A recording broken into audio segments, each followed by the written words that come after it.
कार्टूनिया channel को subscribe करें और देखें मजेदार कार्टून वीडियो। गांव का चौराहा हमेशा चहल पहल से भरा रहता था।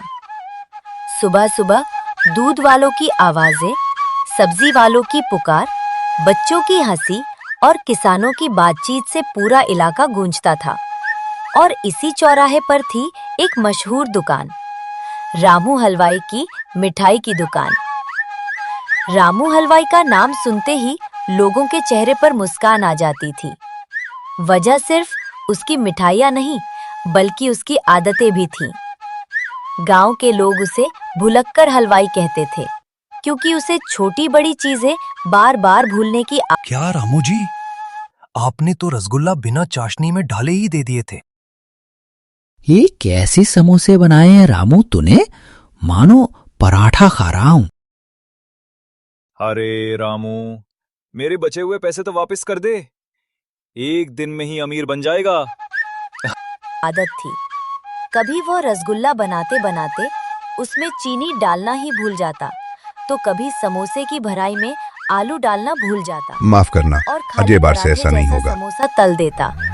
कई बार तो लोग पैसे देकर जाते और हलवाई बचे खुचे रुपए लौटाना ही भूल जाता। पर मजे की बात ये थी कि वो लालच में नहीं भूलता, सचमुच भूल जाता था। रामू दिल का बहुत साफ था, लेकिन उसकी भूलने की आदत ने उसे गांव में अलग ही मशहूर बना दिया था। कुछ लोग उसकी इसी आदत का मजाक उड़ाते, तो कुछ लोग इसका फायदा भी उठा लेते। कई बार लोग बिना पैसे दिए ही कह देते, अरे रामू भैया, हमने तो पैसे दे दिए थे। और बेचारा रामू अपनी मासूमियत और भूलने की बीमारी की वजह से तुरंत मान भी जाता। अरे दिनेश, ये रामू के भूलने की वजह से हम लोगों को काफी परेशानी हो रही है। कैसी परेशानी हरी चाचा? अरे दिनेश, तुझे तो पता ही है कि मुझे समोसे कितने अच्छे लगते हैं, लेकिन ये रामू पिछले 2 दिन से समोसे बिल्कुल अजीब बना रहा है। आज तो हद ही कर दी, आलू की जगह पूरी मिर्ची भर दी, और कल तो समोसे तेल की बजाय पानी में ही तल दिए थे। सोच, खाने का क्या हाल हुआ होगा। हाँ हरी चाचा, ये तो नाइंसाफी है, लेकिन मेरे लिए तो जैसे वरदान बन गया है। मैं तो रोज कुछ न कुछ खा लेता हूँ और ऊपर से उसी रामू से पैसे भी वसूल लेता हूँ। सोच जरा, मजे पर मजे। आज भी जाऊंगा, मुफ्त में समोसे खाऊंगा और फिर उसी से पैसे भी ले लूंगा। भगवान करे रामू की ये भूलने की बीमारी कभी ठीक ही ना हो। दिनेश, तुझे ऐसा नहीं करना चाहिए। पूरे गांव को पता है कि रामू ने कितने दुख और तकलीफें झेली हैं। बरसों की मेहनत और संघर्ष के बाद आज वो इस लायक बना है कि अपनी खुद की दुकान खोल सका, और तू उसकी इसी भूलने की बीमारी का फायदा उठाकर उसका हक मार रहा है। ये बिल्कुल ठीक नहीं है।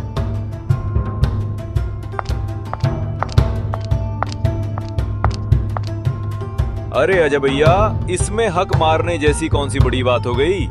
जरा सी तो बात है, थोड़ी बहुत तो चल। सोचो भैया, मुफ्त का मजा और ऊपर से पैसे भी, इससे बढ़िया सौदा कहाँ मिलेगा? अरे जाने दे अजय, रामू ने अब तक बहुत कमाई कर ली है। इतना सारा पैसा आखिर लेकर कहाँ जाएगा? देखो, जैसा आप लोगों को ठीक लगे वैसा ही करो। बाकी मैं तो सिर्फ इतना कहूंगा कि ये सब करना बिल्कुल गलत बात है।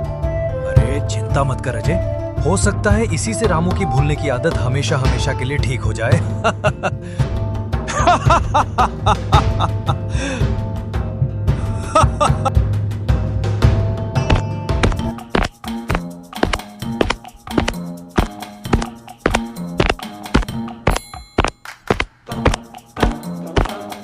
अरे दिनेश, ये कहाँ चलती तुम?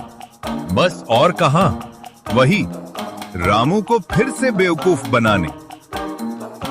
दिनेश, तू ये रामू को बेवकूफ कैसे बनाता है? जरा हमें भी बताना। अरे चल, रामू की दुकान चलते हैं, फिर देखना उसे मैं कैसे मजे से बेवकूफ बनाता हूँ। फिर तू सीख जाएगा। हाँ हाँ हाँ, ठीक है, चलते हैं। फिर दिनेश और अशोक कुछ शरारती और ठगने की नीयत से धीरे धीरे रामू की दुकान की ओर बढ़ते हैं। और वहां पहुंच जाते हैं।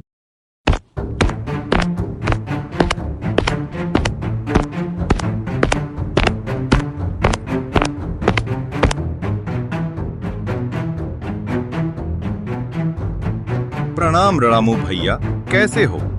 और भूलने की बीमारी ठीक हुई या फिर नहीं हुई? अरे कहाँ दिनेश, दिन प्रतिदिन तो और खराब होती जा रही है।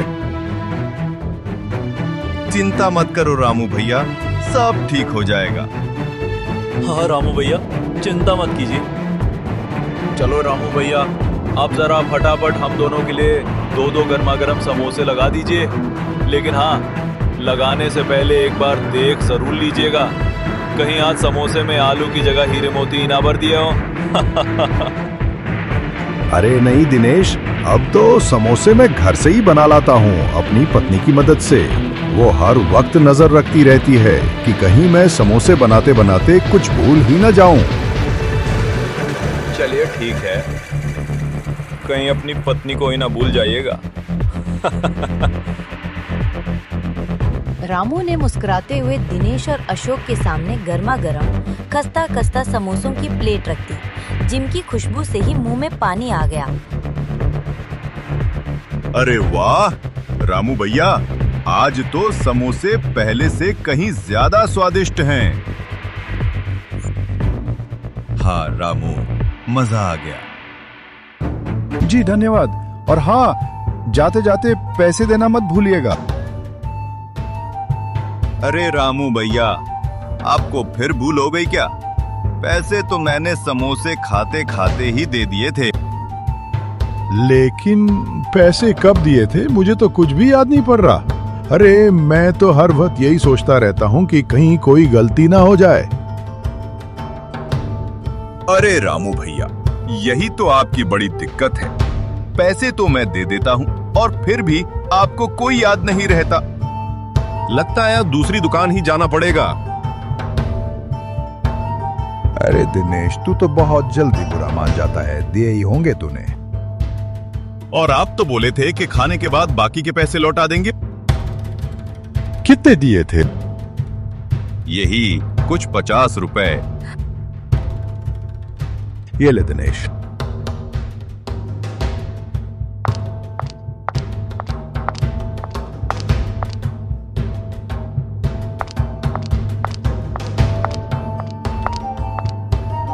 बेचारा रामू इसी तरह हर दिन दिनेश और कई अन्य लोगों से बेवकूफ बनता रहता है। उसकी मासूमियत और भूलने की बीमारी की वजह से लोग उसका फायदा उठाते रहते हैं और रामू को कुछ भी याद नहीं रहता। यही वजह है कि गांव के लोग उसे प्यार से ही परेशानियां झेलते हुए देखते हैं। देखा अशोक भैया, कैसे मैंने इस रामू को बेवकूफ बनाया। अरे दिनेश, मैं तो तुझे बस साधारण सा अनपढ़ समझता था, लेकिन लगता है तू तो बड़ा ही शातिर निकला। अब आप भी देख लीजिए और सीख जाइए कि इस रामू को कैसे उल्लू बनाया जाता है। अब आपके जैसे गुरु मिलेंगे तो कोई भी कैसे नहीं सीखेगा। मजा ही आ गया। अब मैं भी ऐसे रोज करूंगा। घर पहुंचते ही रामू काफी दुखी और चिंतित हो गया। दुकान पर जो हुआ था वही बातें उसके मन को बार बार खाए जा रही थी। उसे लग रहा था कि उसकी भूलने की आदत की वजह से सब उसका मजाक उड़ाते हैं और लोग उसका फायदा उठाते हैं। बेचारा चारपाई पर बैठकर सिर पकड़कर सोच ही रहा था कि तभी उसकी पत्नी वहां आई और बोली, क्या हुआ आपको? मैं कई दिनों से देख रही हूँ कि आप हर वक्त बहुत दुखी और परेशान से रहते हैं। न ठीक से खाते हैं, न ठीक से सोते हैं, बस खोए खोए से रहते हैं। आखिर बात क्या है? जब तक आप मुझे नहीं बताएंगे मुझे कैसे समझ में आएगा? पति पत्नी एक दूसरे के दुख सुख के साथी होते हैं। अगर आप अपना दिल खोलकर कुछ कहेंगे तो शायद कोई रास्ता निकल सकेगा और आपकी चिंता भी कम हो जाएगी। दरअसल मैं इन दिनों काफी चिंतित हूँ अपनी भूलने की बीमारी और दुकान को लेकर।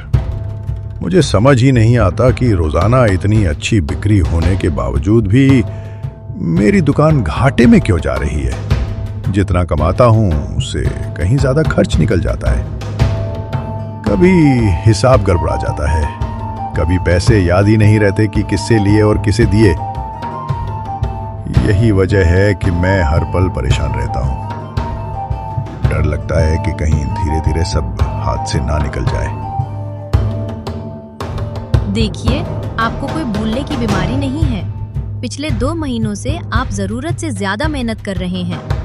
न समय पर खाते हैं, न सोते हैं और न ही आराम करते हैं। यही थकान और नींद की कमी वजह है कि आपको सब भूलने लगता है। असली कारण बीमारी नहीं, बल्कि आपकी अधिक मेहनत और थकावट है। रामू और उसकी पत्नी आपस में बात कर ही रहे थे कि तभी गोलू, जो दुकान पर काम करता था, अजय को लेकर उनके कमरे में आ पहुंचा। दोनों के चेहरे पर कुछ बताने की बेचैनी साफ झलक रही थी। अरे रामू काका, मैं तो कई दिनों से मन में सोच रहा था कि आपको और काकी को एक जरूरी बात बताऊं, पर हर बार सोचते सोचते चुप रह जाता था। आज हिम्मत करके ही आपके कमरे में आ गया हूँ, क्योंकि ये बात अब ज्यादा देर तक छुपाना सही नहीं। क्या हुआ गोलू? कौन सी ऐसी बात है जो तू हमें बताना चाहता है? साफ साफ बता बेटा, हम सब ध्यान से सुन रहे हैं। जब से रामू काका की तबीयत बिगड़ी है, तब से वो ज्यादातर थके थके से रहते हैं और दुकान पर भी आधे समय नींद में रहते हैं। इसी बात का फायदा उठाकर दिनेश और उसके कुछ साथी लोग अक्सर मुफ्त में खाकर निकल जाते हैं और कई बार तो उल्टा आपसे पैसे भी ले लेते हैं। हाँ रामू, ये गोलू बिल्कुल सच बोल रहा है। मैंने भी उस दिनेश को कई बार समझाने की कोशिश की, लेकिन वो कभी नहीं मानता। अब इस दिनेश को सबक सिखाना ही पड़ेगा। लेकिन रामू काका, ये तो ठीक कहा आपने कि दिनेश को सबक सिखाना ही पड़ेगा, पर जरा सोचिए तो सही, वो बड़ा चालाक और बातों का घोड़ा है। हर किसी को आसानी से बेवकूफ बना देता है। ऐसे में हमें भी कोई ठोस और पक्का तरीका निकालना होगा, वरना वो फिर से हमें चकमा दे देगा। तो बताइए रामू काका, आखिर आप क्या सोच रहे हैं? कैसे उसे सबक सिखाया जाए? दिनेश चालाक और चतुर तो है, लेकिन पूरे गांव को पता है कि उसे पढ़ना लिखना नहीं आता। बचपन से ही उसका मन पढ़ाई में नहीं लगता था। स्कूल से भागकर शरारतें करता था और धीरे धीरे पढ़ाई छोड़ दी। यही वजह है कि आज तक अक्षर पहचानना भी उसके लिए मुश्किल है। मेरे पास एक तरकीब है जिससे हम दिनेश को पकड़ लेंगे।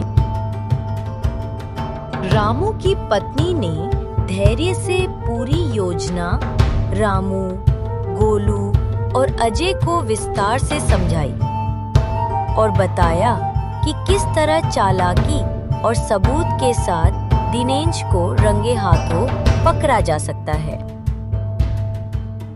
और अगली सुबह होते ही रामू, उसकी पत्नी, गोलू और अजय ने मिलकर दुकान पर वही जाल बिछा दिया जिसकी योजना बनाई गई थी, ताकि दिनेश को उसकी चालाकी करते हुए सबके सामने रंगे हाथों पकड़ा जा सके। रामू ने अपनी पत्नी की सलाह पर एक नई तरकीब अपनाई। अब जो भी ग्राहक दुकान पर आता, रामू उसे एक पर्ची देता जिसमें उस ग्राहक द्वारा ली गई हर चीज का हिसाब लिखा रहता। रामू साफ कहता, माए, मिठाई या समोसा लेने के बाद ये पर्ची मुझे जरूर लौटा देना। उसी पर्ची को देखकर मैं पैसों का हिसाब बताऊंगा। इससे फायदा ये हुआ कि अगर कोई पैसे देने से मुकरता भी तो पर्ची सबूत बन जाती और कोई बहाना नहीं चलता। आखिरकार वो पल आ ही गया जिसका रामू इंतजार कर रहा था। दुकान पर सब पर्ची देकर सामान ले रहे थे और तभी चालाकी से मुस्कुराता हुआ दिनेश भी वहां पहुंच गया।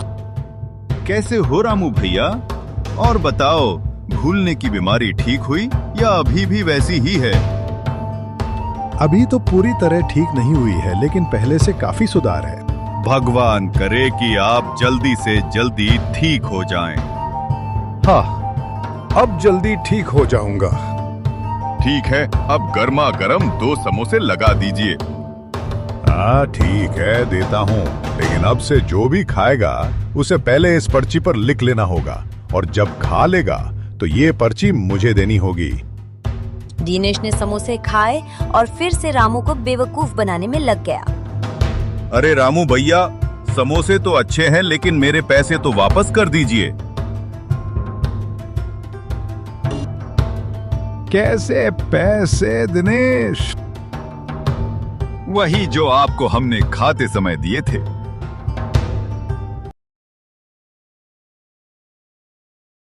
और कितना झूठ बोलेगा दिनेश? यहाँ पर जितने भी लोग सामान लेने के बाद ये पर्ची दिखा रहे हैं और उसके बाद पैसे दे रहे हैं। मैंने भी तुझसे कहा था कि खाने के बाद पर्ची दिखाना, लेकिन तेरी पर्ची तो तेरे पास ही है। दिनेश, मैं तुझे कब से समझा रहा था, लेकिन तूने मेरी एक ना सुनी और अपने मन की करता रहा। चल अब रामू से माफी मांग। रुक, तुझे तो मैं गांव से ही निकाल दूंगा, ज्यादा बनता है ना। हाँ रामू भैया, इसे गांव से ही निकालवा दीजिए। आज ये आपके यहाँ धोखा खा रहा है, लेकिन अगर उसे रहने दिया गया तो कल फिर कहीं और जाकर यही चालाकी करेगा। अब इसे सबक सीखना ही पड़ेगा। इसी बीच रामू की पत्नी वहां आ पहुंची और गंभीर स्वर में बोली, देख दिनेश, आज तक तूने जो भी किया उसे ठीक से नहीं किया। अब बस इससे सबक सीख और अपनी हरकतों पर काबू पा। अब दिनेश को अपनी गलती का एहसास होने लगा। वो शर्मिंदगी से सिर झुकाए खड़ा था और सोचने लगा कि अगर समय रहते उसने सुधर लिया होता तो ये सब नहीं होता।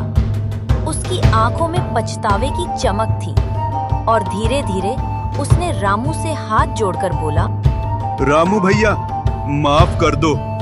अब से मैं कभी ऐसी हरकत नहीं करूंगा। हाँ रामू बेटा, चल अब इसे माफ कर दे।